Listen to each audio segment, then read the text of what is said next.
Hello, my name is Muro. I'm here to present assignment 3, server compliance assessment with my partner Aman Pray. Find out the server description, hardware and software, and the MySQL database it's using. The database it's using is MySQL version 5.1.73. This version of MySQL is out of date and has known security vulnerabilities. Moreover, it's not supported by MySQL anymore. To access this server from a remote computer, so uh, the scan result shows that server is running a Linux 2.6x operating system, and it has port 80, a web server running in that server. So we entered its IP address and we land on the Secure Health website. We evaluated the compliance of this website's privacy policy based on the 10 fair privacy practice. Our findings are based on this publicly available information under privacy policy of the Secure Health website. Description of the investigation we conducted on this server is outlined in Table 1 of our report, whereas Table 2 of our report shows compliance evaluation with remediation according to the compliance assessment we conducted on this server. The criticality of the assessment is also evaluated under in Table 2 of the report. Evidence of each assessment is also placed separately under the Coleman implication. The last Coleman in our report in Table 2 provides remediation to mitigate the risk of being non-compliant to the 10 privacy principles. Okay, first we have checked accountability. We require to check if there is a privacy officer appointed by in the website. So we found out on Section 13 compliant process, the website provides the information of privacy officer of Secure Health Ltd. However, the address is missing the postal code and it's missing a phone number or email address to directly contact the privacy officer.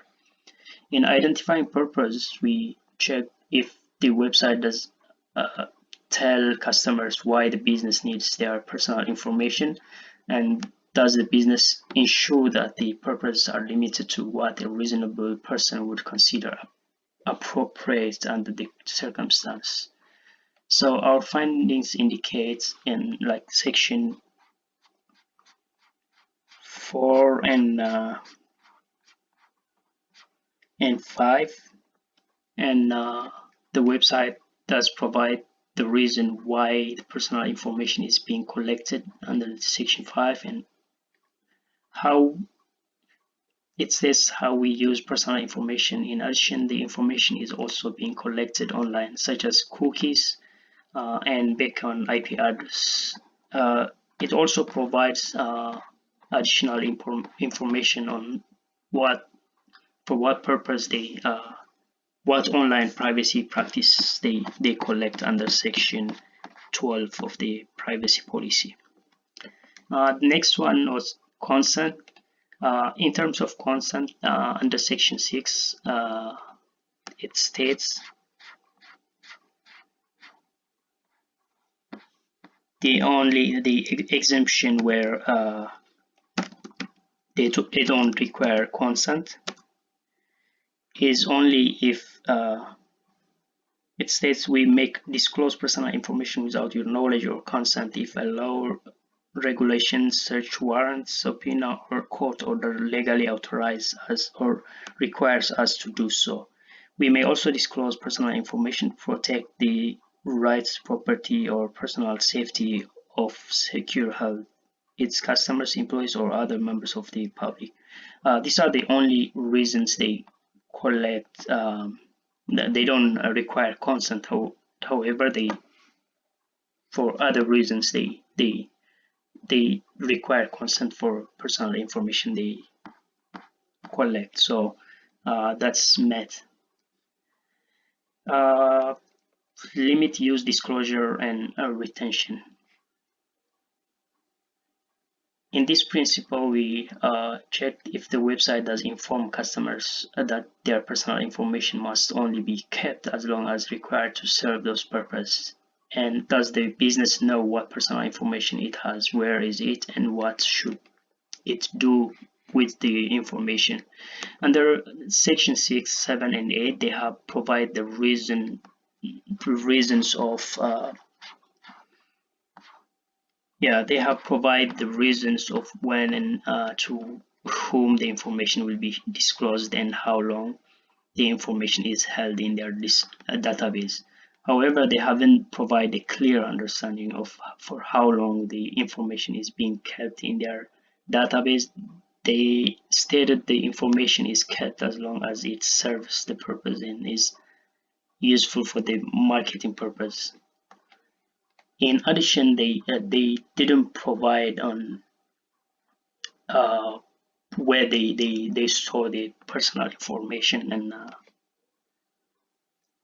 this might like medium risk criticality. They need to update the policy and provide some deadline or explanation on serve purpose, and also they should provide for where the personal information they store and what should it do with it.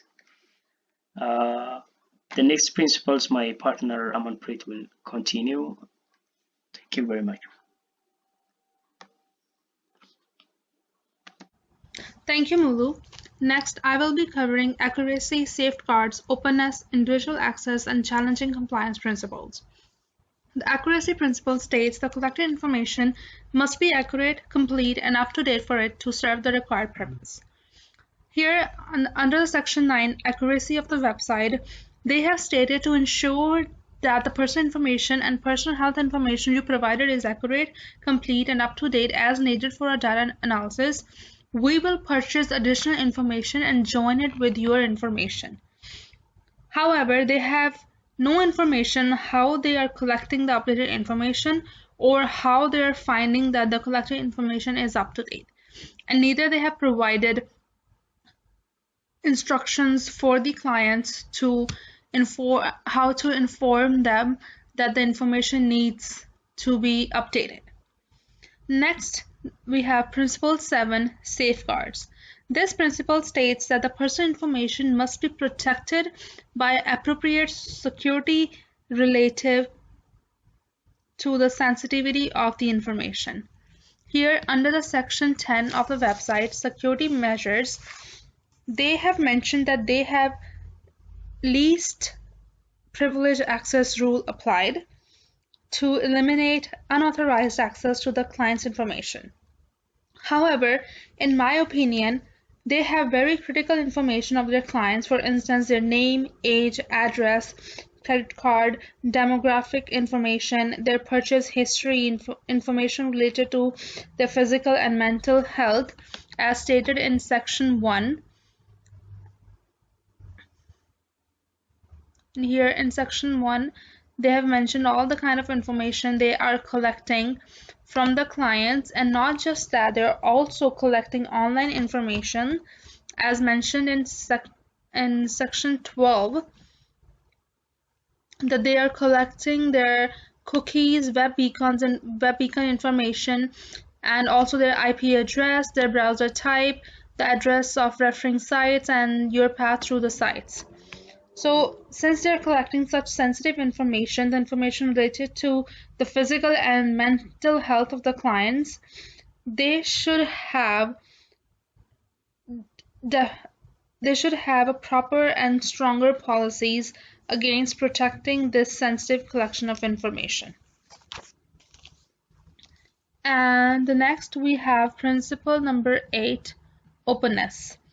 The openness principle states that there should be information regarding what information is being shared and for what purpose it is being shared for. The Secure Health Privacy Policy in Section 7 under section 7, when we collect, how we use, and when we share personal information, they have provided clear information on how the information is being collected and with whom the information is being shared. However, they have not stated what type of information is being shared. As they have mentioned, they collect information related to physical and mental health, the name, the email address, credit card information, and many more sensitive information of the clients. Their policy should clearly mention about what type of information they're sharing with a third party. Next in our list, we have individual access principle. This principle states that upon request, an individual must be informed of the existence, use, and disclosure of their personal information and be given access to the information. And here under their privacy section 11, accessing personal information and personal health information, they have stated that their customers are entitled to access personal information and personal health information held by us concerning them. But in order to do so, they are offering only one way, that they need to fill out a form they provide. And this form can take up to 90 days. In my opinion, the wait time for a response for individual access seems very unreasonable. And finally, we have our last principle, challenging compliance, which states that an individual shall be able to challenge an organization's compliance with the above principles, and their challenges should be addressed to the person accountable. And in their last section, 13, compliant process, they have mentioned that if you're not completely satisfied with or wish to submit comments concerning this privacy policy or its application by us, we invite you to convey your concerns, suggestions to Secure Health Limited, Toronto, Ontario, Canada, and the address Attention Privacy Officer. In my opinion, it should have a direct communication address, such as email or phone number for instant complaint and reporting. Therefore, in conclusion, the overall assessment of Secure Health's privacy policies are in compliance with the PIPEDA Fair Information Principles. The website has designed privacy principles that consist 13 sections addressing all 10 fair privacy principles set out by PIPEDA. This shows that Secure Health website provides sufficient information in 13 sections that addresses the fair privacy principle practices, except the 3 we have mentioned that are in our assessment that require some changes or they need to add extra information and clarification. Thank you.